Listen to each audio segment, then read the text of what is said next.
Nung umuwi na po ako sa bahay namin naramdaman ko parang walang tao, tahimik, and then teka lang, parang may mali.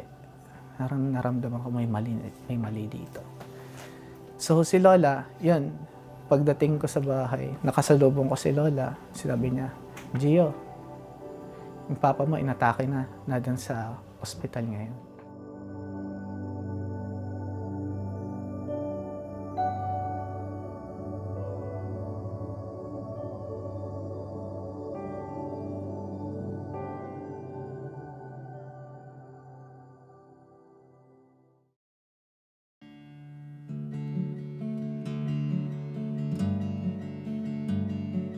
Si Papa po, dentist po siya. Si Mama po, housewife po. Siya po nagluluto ng pagkain namin pagpapasok kami sa school. Kami po bilang anak, nag-aaral po kami. Pag-uwi po namin ng hapon, tumutulong sa gawaing bahay.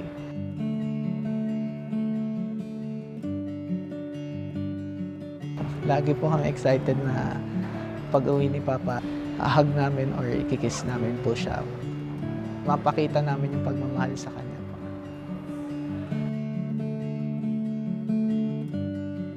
Si Papa po, napakasipag niya. Nung nadan po kami sa probinsya, ng mga bata po kami, lagi po siya nagde-deliver ng mga dental products niya. Malalayo yung mga lugar na pinupuntahan niya. Lahat ng risk, tinitake niya para mapakain lang kami or mabigyan kami ng magandang buhay.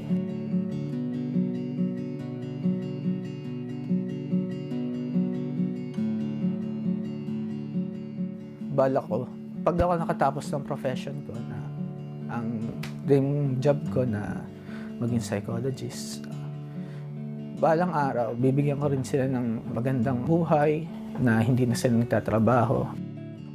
Masuklihan ko naman yung hirap na binigay para sa amin, para mabuhay kami, para mapag-aral kami.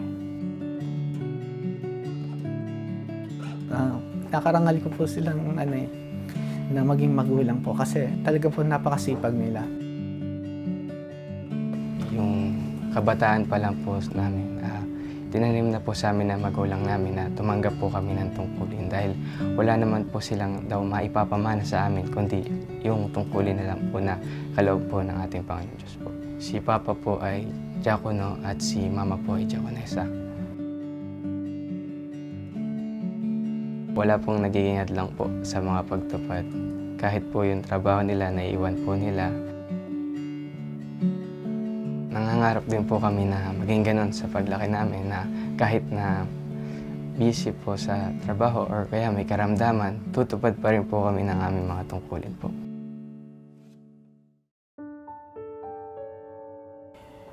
Nung umuwi na po ako sa bahay namin naramdaman ko parang walang tao, tahimik. Parang naramdaman ko may mali dito. So si Lola, yun, pagdating ko sa bahay, nakasalubong ko si Lola, sinabi niya, "Gio, yung papa mo inatake na dun sa ospital ngayon." "Ha? Bakit?" Sabi ko, "Kailan siya inatake?" Sabi ko, nung nadun raw siya sa clinic, nararamdaman niya na lalong bumibigat yung puso niya. So, yung mga co-workers niya, tinulungan si Papa para mapunta siya dun sa ospital. That time, malungkot sa pakiramdam na Papa mo may sakit sa puso. Mabigat yan. Ginawa ko na, punta po ako sa kapilya nun para magpanatay. Humingi ako ng tulong sa Panginoong Diyos na sana malampasan to ni Papa. Sana bigyan pa po ng buhay si Papa.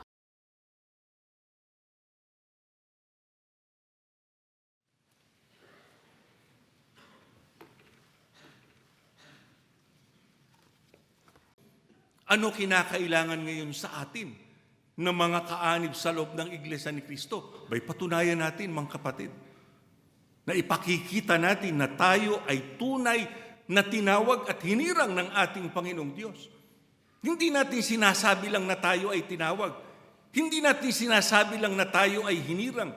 Hindi lang sinasabi natin na tayo ay Iglesia ni Cristo, kundi ipakita natin, patunayan natin yung pagiging tunay ng ating pagiging tinawag at hinirang ng ating Panginoong Diyos.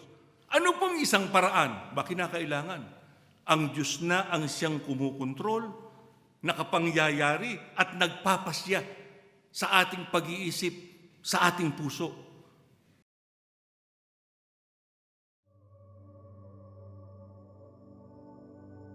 Nagpunta po kami sa ospital kasama po yung mga kamag-anak namin. Tapos nakita po namin si Papa na nakahiga po dun sa ospital. Nilapitan po namin si Papa na naluluha po na kakapatid na buti po na abutan namin siya na buhay po. Sinabi po sa amin ni Mama na malaki daw po yung kailangan para pagamot si Papa po. Sa operation pa lang nun, mahirap po. Kaya nga po, hirap po kami nun eh. Pero pinilit namin na maging positive kaysa maging negative.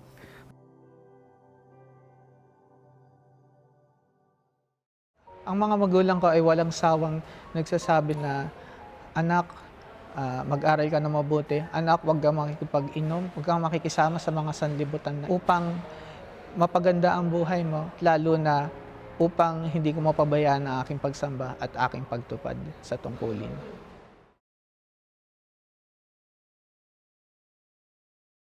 Kaya nakita ninyo ang mga iglesia ni Cristo na tinutupad yung kabanalan, nagsasanay sa kabanalan, aktibo yun.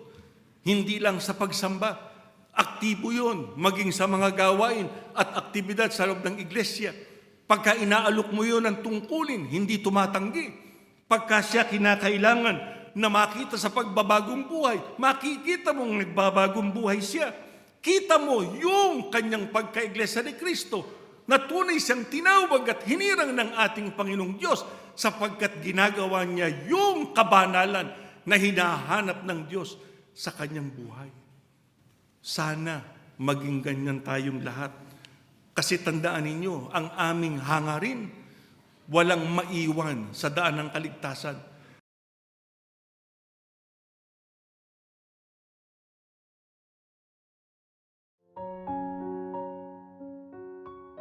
Si Papa po, siya lang po yung nagtatrabaho. Pagkatapos nun, nagkaroon siya ng sakit sa puso. Wala nang nagtatrabaho sa amin. Marami pong binayaran kami. And then, nagawa rin po ni Papa na ibenta yung lupa niya doon sa probinsya namin, sa Infanta.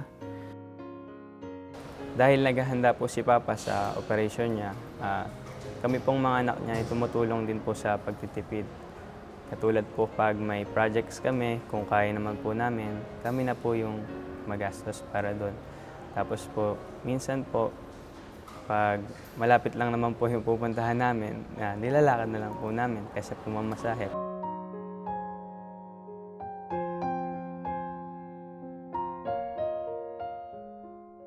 Tapos po, ayun po, nagkaroon po ng trabaho si Mama. Awa po ng Diyos.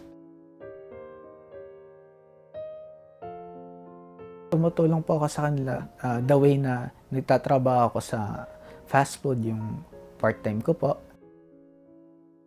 Pero that time, nasasagasaan niya rin yung schedule ko sa school. Kaya inisip ko na lang mag-stop ako, mag-work na lang po muna ako.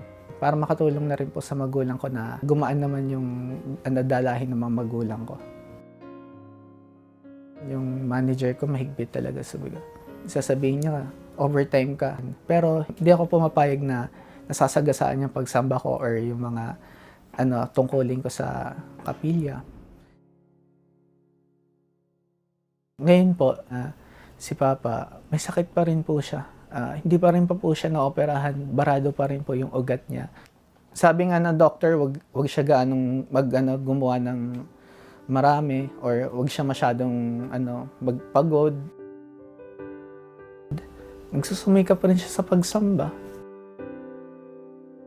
Naisip ko, tinutulungan ng Panginoon Diyos ang aking Papa na lalong maging malakas kasi talagang pinapalakas niya yung Papa ko.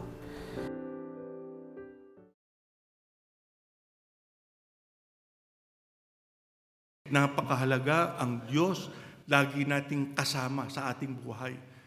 Pero paano natin siya makakasama? Ipakita natin sa Kanya. Tunay tayong tinawag, tunay tayong hinirang. Sa paano pong paraan? Nakikitang siya ang nasusunod sa ating buhay. Yung mga kalooban niya ang ating tinatalima, ang ating isla sa katuparan. Hindi po kaya tayo balugi. Hindi. Sapagkat kung gagawin natin yung lahat ng kanyang ipinagagawa sa atin, makatitiyak tayo yung mabubuting bagay, matatanggap natin mula sa Diyos. Ito sana ang maging simula, mga kapatid, ng pagkakaroon ninyo ng mabuting kapalaran, ng mabuting kinabukasan, ng mabuting buhay, ng mabuting pagkaiglesia ni Kristo.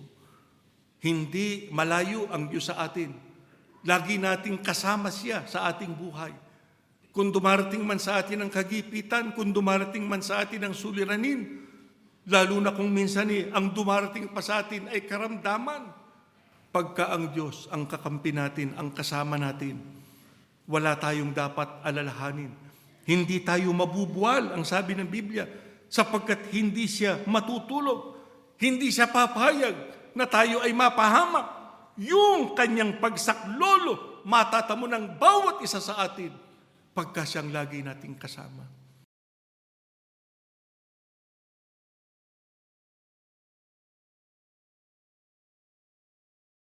Nagkaroon po ako ng tumatak sa isipan ko, kailangan kong magsumipag sa buhay. Kailangan kong maging active, pagsumikap sa church duties ko. Isa po akong kagawad sa pagsamba ng kabataan sa lokal ng Taguig. Sa ngayon po, kumukuha po ako ng tungkulin sa pagiging mga awit. Nung panahon pong nagpapagaling si Papa, nung pumunta po kami sa Kapilya para sumamba, medyo link po nun, narinig po namin ang pagtuturo ng Ka Eduardo na kailangan po ng maraming manggagawa at ministro para sa pangangalaga po sa iglesia. Tapos pumasok na rin po sa isip ko na tumulong na rin po, na lumusong na po sa banal na ministeryo para tumulong po sa iglesia. Nagkwento po ako kay Mama na, "Ma, gusto ko pong mag-ministro." Sabi niya, "O sige anak, hanggang kaya pa namin na suportahan ka sa pag-aaral. Sige, pagpatuloy mo." Sabi po niya sa amin. Before na magkaroon ng sakit sa puso papa ko, nakakalabas kami sa bahay, nakakain kami, restaurant, malls. Then, nung pumunta na yung problema na yun, nagkaroon ng sakit si papa, hindi na kami nakakalabas. Yung mga pagkain lang namin, yung mga mumurahin lang, yung para maitawid namin yung pamumuhay namin. Na-realize ko na ganito ang buhay, hindi lagi saya. Meron din hirap. Kaya kailangan mo maging matatag sa lahat ng pagsubok sa buhay.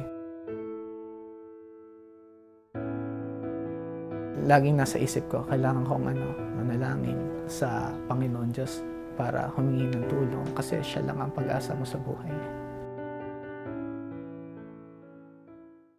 Tumawag tayo sa Diyos, manalangin tayo sa Kanya. Di ba't yun ang aming bilin lagi sa iglesia? Pagka nagsisimula pa lang ang taon, ang sabi namin, dapat tayong magkaroon ng pagpapanata, hindi lamang pansarili kundi pang sambahayan. Ano dahilan? Wala nang ibang makatutulong sa atin kundi sino? Ang Diyos. Kaya sana pag-ibayuhin pa natin ang ating mga paglapit sa Kanya. Lalong-lalo na kung mayroong bumabangong mabibigat na suliranin sa ating buhay kasi ang gusto ng Diyos, maging matatag tayo. Ang gusto niya, maging matibay tayo. Para mangyari yun, kailangan natin ang Kanyang kahabagan. Kailangan natin ang mga biyaya na nagmumula sa Kanya.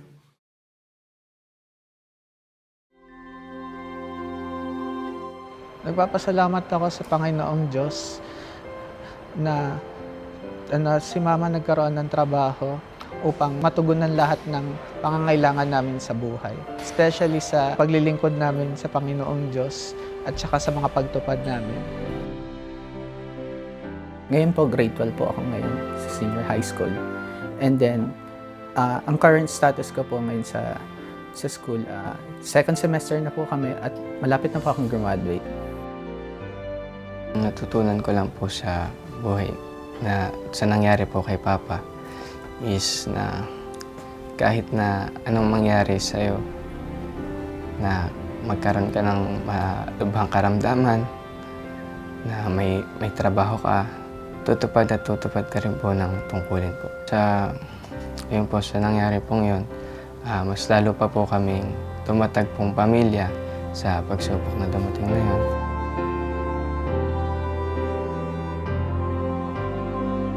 Ayun po, pangarap ko po sa mga anak ko, lahat po sila makapagpatuloy sa kanilang tungkulin at maging isang masiglang kaanib sa Iglesia ni Cristo. Yun lang po napakahalaga pong bagay na gusto ko pong iwanan po at ipamana po sa aking mga anak.